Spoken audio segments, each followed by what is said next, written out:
Bonjour à toutes et à tous, et j'inaugure donc pour ce second semestre ce que je vous ai indiqué déjà lors de notre rencontre par vidéo, en direct, conférence Zoom, euh, à savoir les vidéos en différé, euh, dont j'entends évidemment qu'elles soient pour le moins visionnées. Euh, et pour inaugurer cette série de vidéos sur le premier axe que j'ai dégagé, à savoir comprendre les enjeux du rétablissement de la légalité républicaine à la libération et dans leur foulée, dans les mois et les 2-3 ans qui ont suivi, la mise en place de réformes fondamentales comme la sécurité sociale, les nationalisations, etc. Je voudrais commencer par rappeler les principaux enjeux, et ils sont fort compliqués.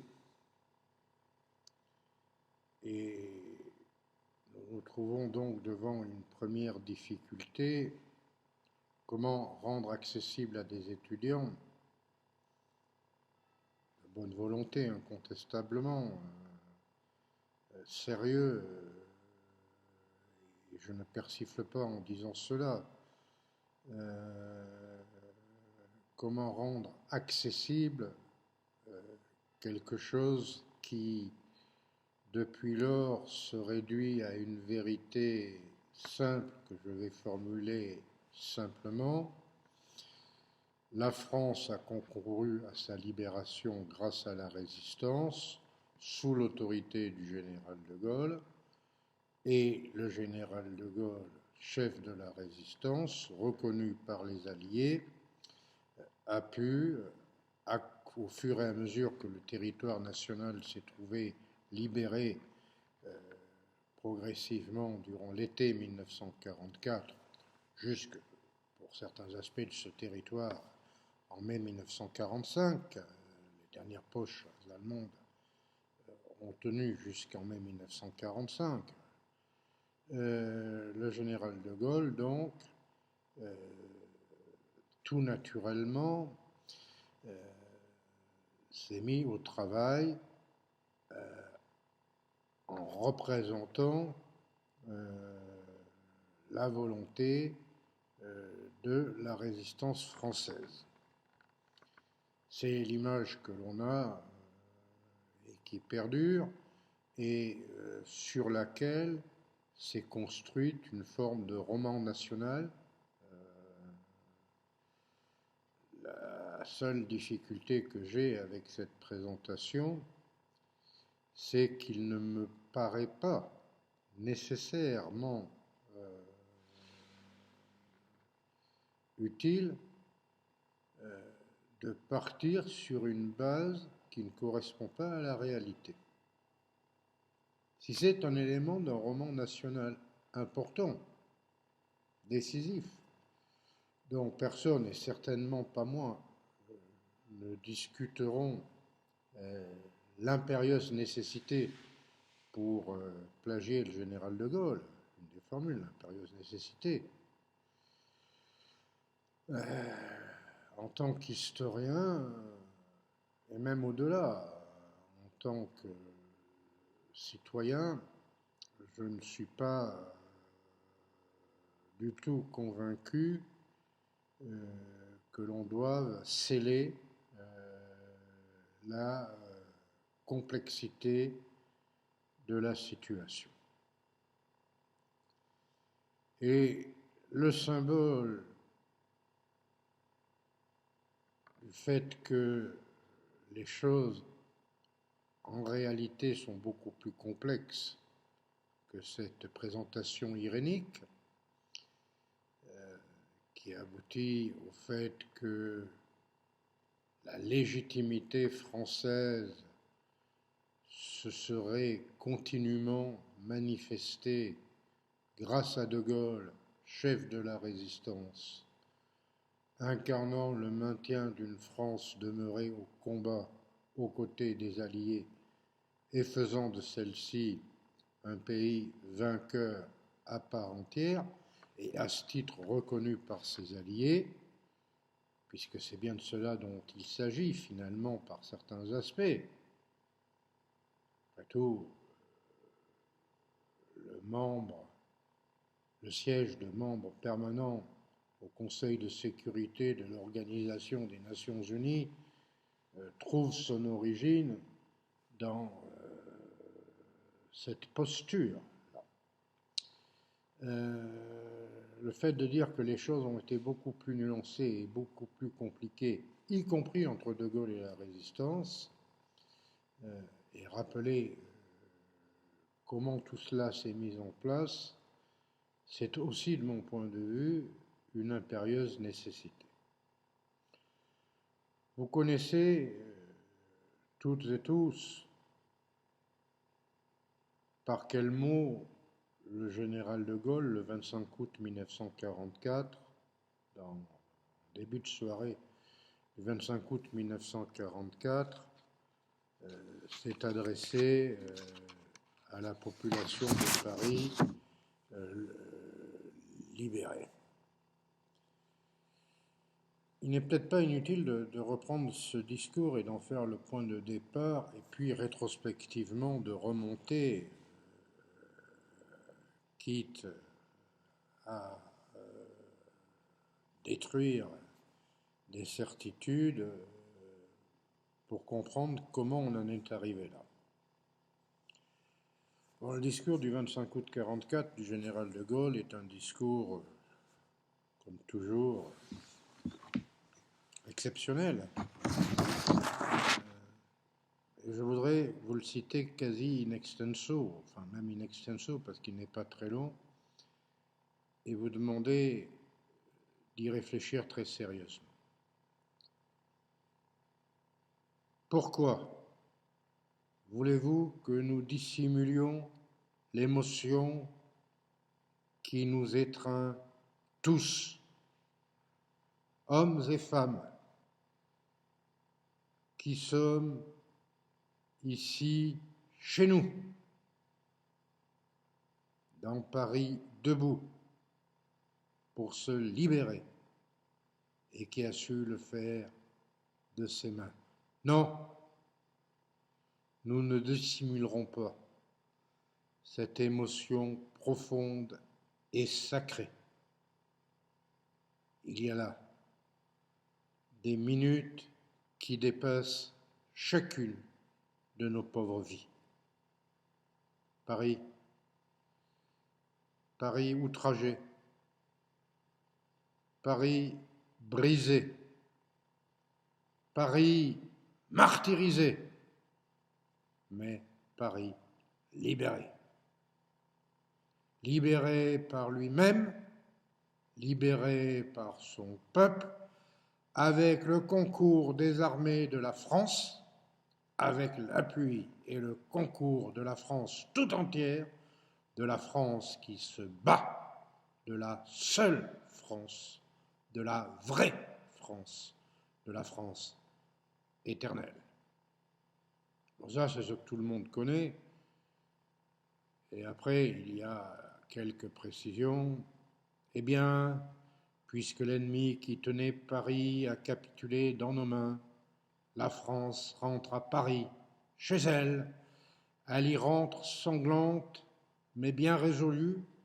Elle y rentre éclairée par l'immense leçon, mais plus certaine que jamais de ses devoirs et de ses droits. Je dis d'abord de ses devoirs, et je les résumerai tout en disant que pour le moment, il s'agit de devoirs de guerre. L'ennemi chancelle, mais il n'est pas encore battu. Il reste sur notre sol. Il ne suffira même pas que nous l'ayons, avec le concours de nos chers et admirables alliés, chassés de chez nous, pour que nous nous en tenions pour satisfaits après ce qui s'est passé. Nous voulons entrer sur son territoire comme il se doit, en vainqueur. C'est pour cela que l'avant-garde française est entrée à Paris à coups de canon. C'est pour cela que la grande armée française d'Italie a débarqué dans le Midi et remonte rapidement la vallée du Rhône. C'est pour cela que nos braves et chères forces de l'intérieur vont s'armer d'armes modernes. C'est pour cette revanche, cette vengeance et cette justice que nous continuerons de nous battre jusqu'au dernier jour, jusqu'au jour de la victoire totale et complète. Ce devoir de guerre, tous les hommes qui sont ici et tous ceux qui nous entendent en France savent qu'il exige l'unité nationale. Nous autres, qui aurons vécu les plus grandes heures de notre histoire, nous n'avons pas à vouloir autre chose que de nous montrer jusqu'à la fin dignes de la France. La France. Bon, moi je n'ai pas de commentaire particulier sur ce discours. Il se suffit à lui-même. Mais à la condition d'ajouter 2 remarques préliminaires. Il est pour le moins réducteur, y compris quant aux relations entre De Gaulle et la Résistance, car cette réunion, cette rencontre entre De Gaulle et le Conseil national de la Résistance à l'Hôtel de Ville avait été prévue pour que fût proclamée une république nouvelle.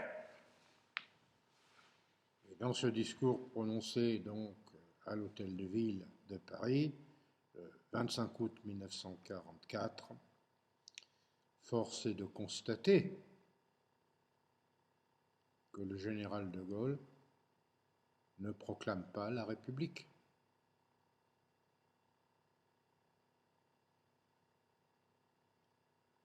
Et au contraire, il assied la fiction que Paris ayant été libéré par les forces françaises, de la seule France, de la vraie France, de la France éternelle, c'est-à-dire de la France qui se bat, qu'il en découle que la République n'a jamais cessé d'exister et qu'en conséquence, ce qui s'est joué entre 1940 et 1944 n'a été en quelque sorte que l'action d'une poignée de factieux et de traîtres, que c'était une autorité de fait et qu'en conséquence, pour reprendre une formule qu'il développera à moult reprises, ce qui s'est joué avec Vichy était nul et non avenu.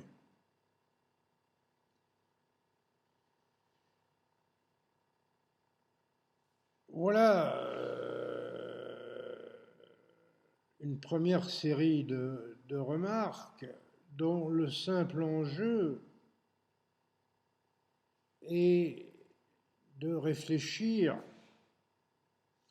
à de quelle manière doit-on interpréter le fait même que le général de Gaulle ne proclame pas la 4e République, contrairement aux accords et au programme du Conseil national de la résistance. Et je ne pense pas que ce soit un simple procès d'intention que de dire que sans doute il faut y voir dans l'esprit du général de Gaulle, au nom des nécessités du combat qui doit continuer, et dont chacune et chacun est de taille à comprendre ce que cela signifie. Mais enfin, n'est-ce pas pour le moins curieux que la première prise de parole publique par le général de Gaulle,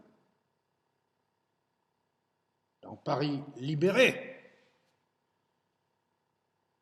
soit pour ne pas appliquer ce qui avait été prévu par le Conseil national de la résistance. Et si, en quelconque autre occasion, vous aviez à analyser ce genre d'attitude, un accord et l'un des signataires de l'accord qui s'impose dans une parole publique sans respecter les bases même sur lesquelles cet accord a été conclu, vous diriez que ça s'apparente plus ou moins à, employons un vocable mesuré, sur des enjeux pareils, ça s'apparente plus ou moins à une voie de fait.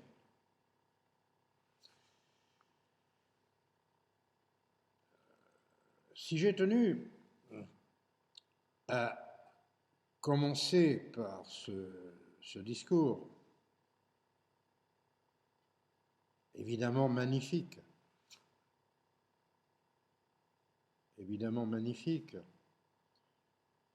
encore que De Gaulle lui-même trouvait la façon dont il l'avait prononcé, on trouverait des enregistrements partout, un peu trop émotionnelle et grandiloquente, si l'on en croit en tout cas le témoignage de son fils. Ce discours, qui est un chef-d'œuvre absolu,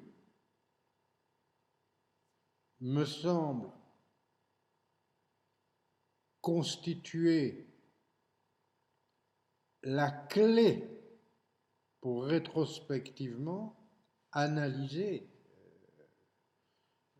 la situation qui se pose à la France en 1944. Et ce, de tous les points de vue. D'abord sur la question de la République. Qu'est-ce que c'est que cette chose qui est que parce que la France serait demeurée au combat, Vichy ne serait qu'une sorte de parenthèse qui n'aurait eu aucune forme de légitimité.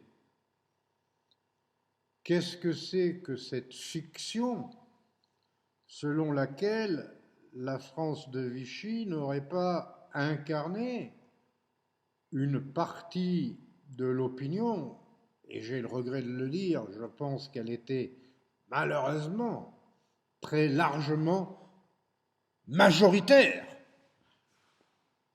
qui a fait confiance au maréchal Pétain, sans même entrer pour le moment dans le débat de savoir si la confiance au maréchal Pétain impliquait nécessairement ou pas une confiance à la politique de collaboration dont il était bien commode de dire que c'était d'autres autour du maréchal Pétain qui l'avaient imposée. C'est-à-dire la différence entre l'attachement à la personne du maréchal Pétain et les errements de la politique de collaboration. Mais en tout état de cause, présentée dans sa globalité, la France de Vichy comme nulle et non avenue, qui n'a jamais existé si ce n'est une poignée de salopards, de factieux et de traîtres. Et que donc ces années 1940-1944 n'engagent pas l'identité profonde de la France. Et en tirer l'idée que, contrairement à ce que demandait le Conseil national de la résistance, il ne soit pas utile de proclamer une république nouvelle, tout cela pose de sacrées difficultés intellectuelles, constitutionnelles et pour tout dire politiques.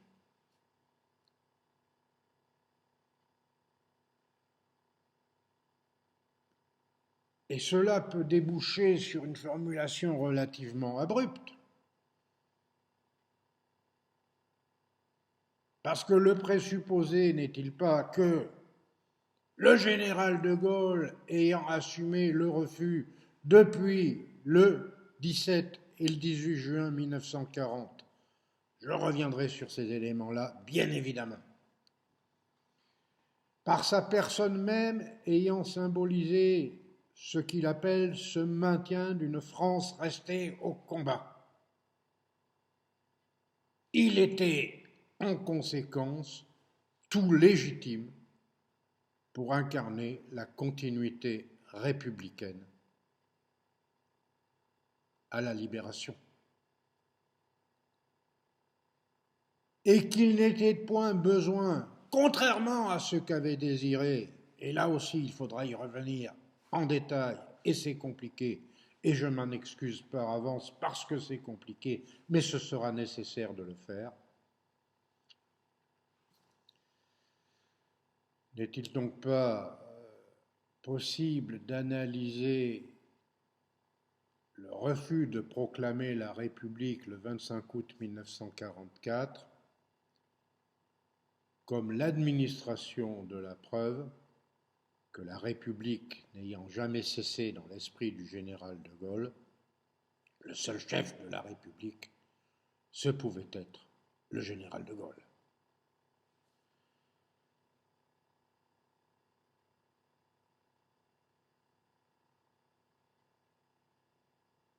Comprenez bien qu'en abordant ce débat, je ne le fais sans aucune prétention et surtout pas dans l'illusion rétrospective d'analyser ce que sera l'attitude du général de Gaulle après.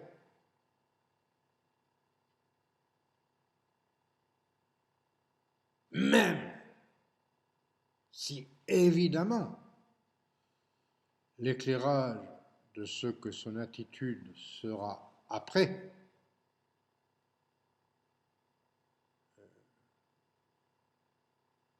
peut apporter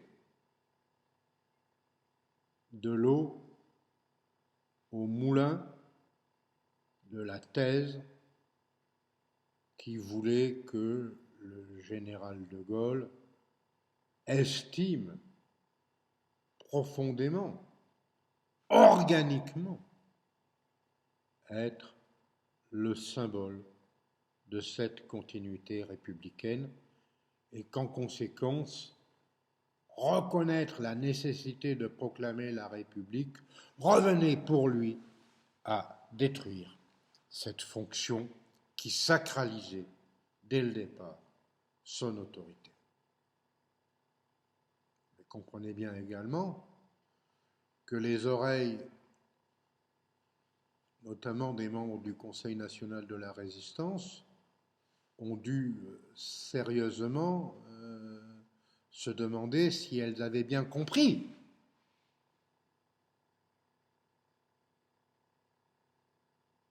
et donc intrinsèquement aussi, ce discours débouche et réactive des craintes qui avaient été formulées dès le départ, dans le petit milieu, dans le tout petit milieu de ceux qui avaient eu le courage de dire non en 1940.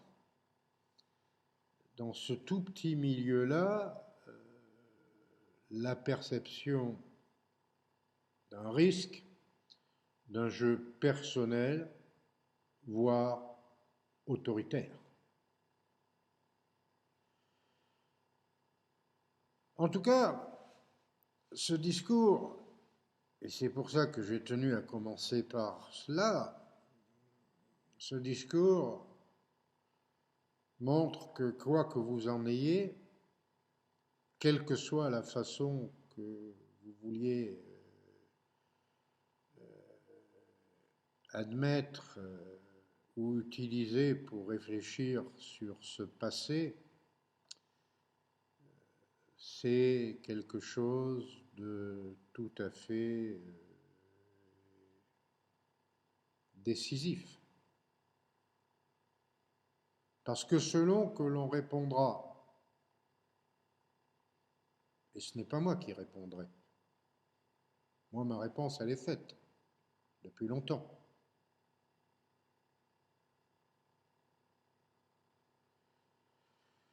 Et que l'on répondra oui, le général de Gaulle, par définition, est le continuateur de la République, ou non, il eût dû en proclamer une nouvelle pour respecter les desiderata de la résistance française. L'analyse, le regard, l'éclairage sur cette période sera radicalement différent. Alors, pour vous aider à vous forger non pas une armature intellectuelle, vous l'avez déjà, et je n'aurai pas cette prétention-là, mais pour nourrir votre réflexion, et avec les éléments dont je peux disposer, je voudrais maintenant analyser plus en profondeur tous les non-dits. Avant de se faire, néanmoins, un mot très bref sur le second aspect de ce discours. Le génie de De Gaulle, c'est de faire accroire que la libération de la France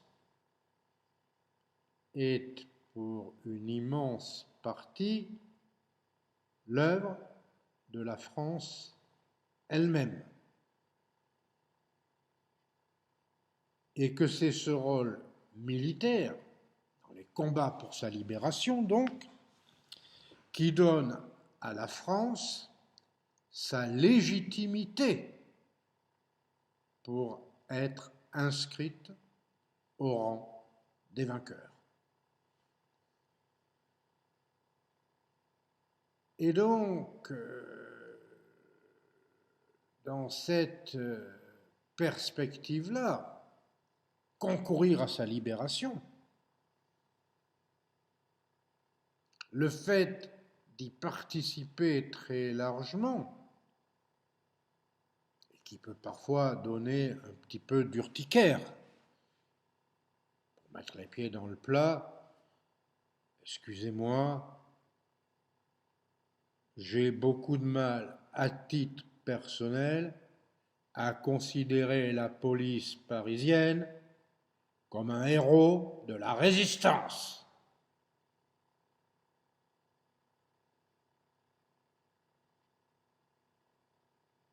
Et le fait même que l'insurrection, à compter du 17 août 1944 de la préfecture de police, ait joué un rôle, ça c'est une évidence, ne suffit pas à mes yeux à exonérer la police française de son rôle d'auxiliaire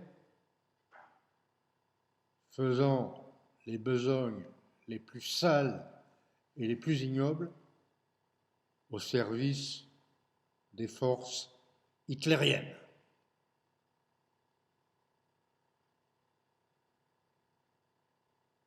Et par nombre d'aspects, devenir résistant le 17 août 1944, ça s'appelle s'acheter une conduite pour espérer faire oublier tout le sale boulot. Et il faudra aussi s'interroger sur pourquoi ce sale boulot a été réalisé. Donc, je vais m'intéresser, pour terminer cette première vidéo, à l'idée même de la nature de la continuité et de la fiction, pour tout dire, selon laquelle la République n'aurait jamais cessé d'être. Et que donc, en conséquence, tout naturellement, il était donc inutile, puisque c'est ça la fiction, qui va servir de pilier de construction du roman national que je décris, il était inutile d'en proclamer une nouvelle. Alors, il faut partir, pour comprendre tout cela, dans un débat qui nous replonge dans ces journées terribles et cruciales, dont chacune d'entre elles mériterait d'être décryptée pendant des heures, ces journées de juin 1940.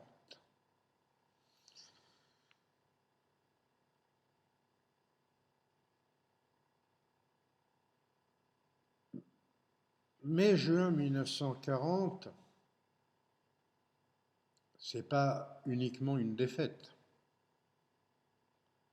c'est un anéantissement, c'est une débâcle.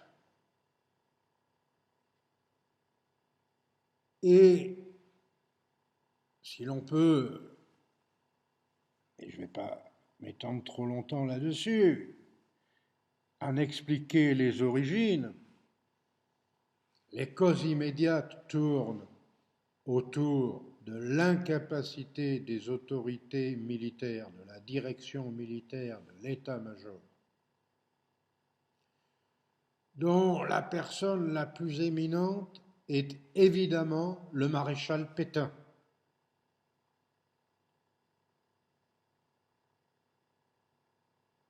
L'incapacité d'avoir compris quoi que ce soit aux conditions nouvelles d'une guerre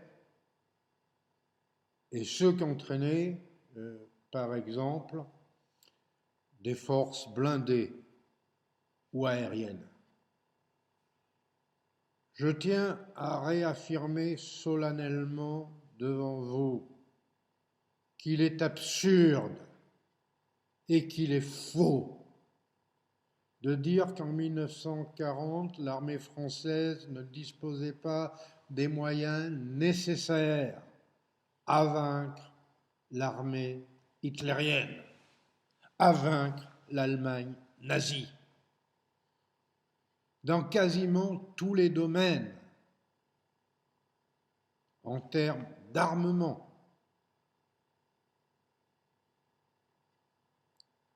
à l'exception peut-être de certains domaines de l'aviation. Les armes françaises étaient indubitablement supérieures. Et c'est particulièrement vrai au niveau des armes blindées.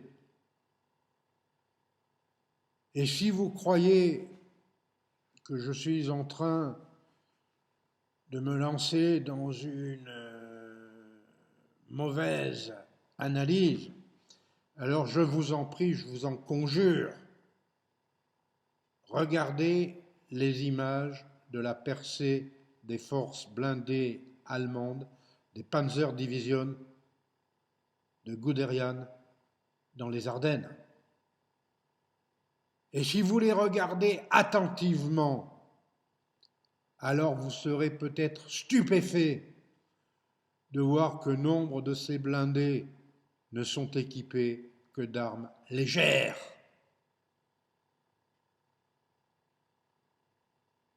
Non, ce qui fait la différence le 10 mai 1940,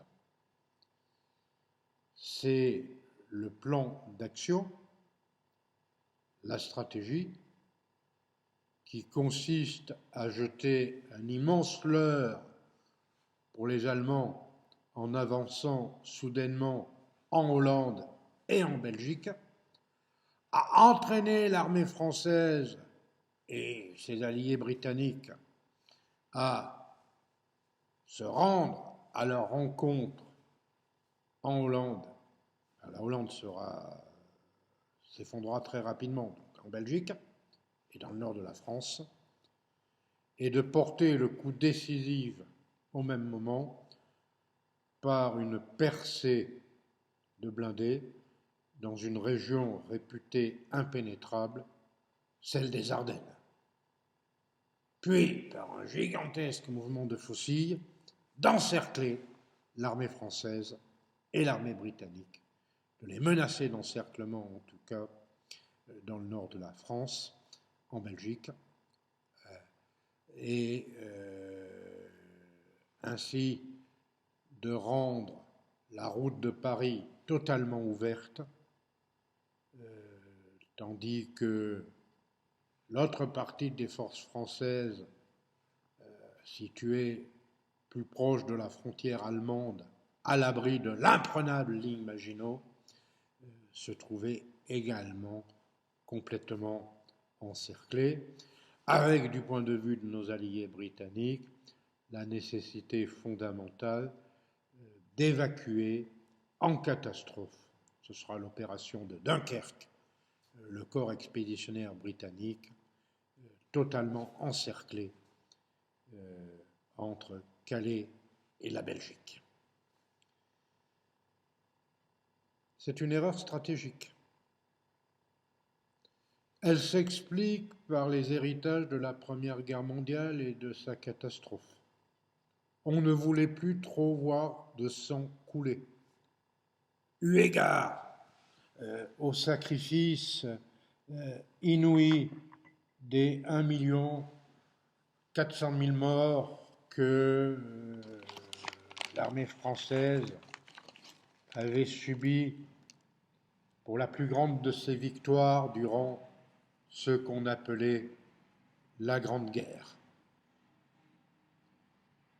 Il y a donc là, si j'insiste là-dessus, et j'y reviendrai, il y a donc là, si vous le voulez bien, une donnée fondamentale à comprendre.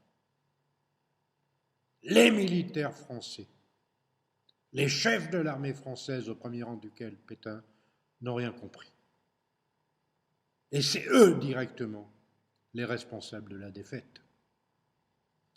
Et dès lors que vous aurez compris cette idée, il va devenir vital pour eux de s'en exonérer et de faire porter sur autre chose, en l'occurrence la démocratie républicaine, avec ses faiblesses, ses errements, la responsabilité de la défaite. Pour pouvoir prendre le pouvoir en 1940, Pétain n'a pas d'autre choix que de faire condamner la République. Ce sera l'objet de ma prochaine vidéo parce que, d'abord, comme d'habitude, je suis allé un peu plus loin que ce que j'avais pensé. Mais bon, c'est le bénéfice secondaire avec le fait que je puisse fumer tranquillement. Et que donc j'ai des rendez-vous qui arrivent dans ma mairie et que je ne peux pas trop les faire patienter. Bonne journée.